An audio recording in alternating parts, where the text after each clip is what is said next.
I'm thinking you might need to watch this one twice. Now streaming on Netflix and based on the novel by Ian Reid, a girl notices something oddly wrong when she goes to visit her boyfriend's parents as she's, quote, thinking of ending things with him. For more reviews on new movie releases, don't forget to give this video a like, subscribe, and hit the bell to get all notifications. There's not a single straightforward thing about this movie. As soon as the microscopic credits rolled, I sat and wondered with my friends what the actual fuck we just watched. As we started to debate what everything meant, and look up an explanation from the film's screenwriter and director Charlie Kaufman, it became clear that I'd need a second viewing to decide whether or not I actually like this movie. The film never feels like a mixed bag, just a big question mark.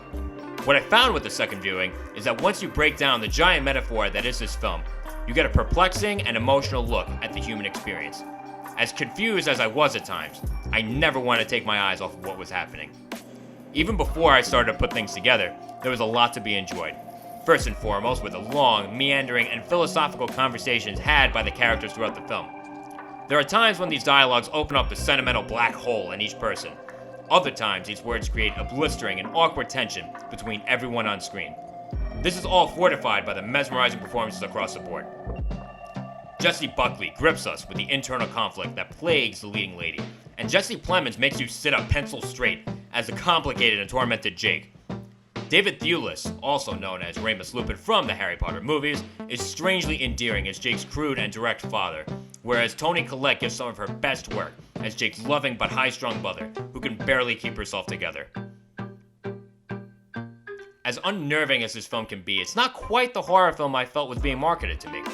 There is always an otherworldly factor though. However, the lasting impact of this film really comes when you start to realize whose world the story takes place in and what all the pieces represent. Once you get this, you get something different from what Charlie Kaufman has done in the past, but at the same time, feels like something only he could have done thanks to the narrative's self-reflective and deprecating style. Gorgeously filmed and designed and eerily scored, I'm thinking of ending things can be frustrating until you understand what's really going on. This is definitely not for everyone. In fact, some people might find it nonsensical or even pretentious. The makers of this film made the right choice in bringing this almost straight to Netflix so that people can watch multiple viewings without having to pay again or make another trip to the theater. But if you have the patience for it, this movie is more than worthy of the writer of being John Malkovich. What did you think of I'm Thinking of Ending Things? Any thoughts on this puzzle of a movie can be made public in the comment section below, and would be greatly appreciated if that were to happen. If you haven't gotten a chance to yet, don't forget to check out my reviews for Tenet and The New Mutants. Keep your eyes peeled for a review of The Devil All the Time, starring Tom Holland and Robert Pattinson.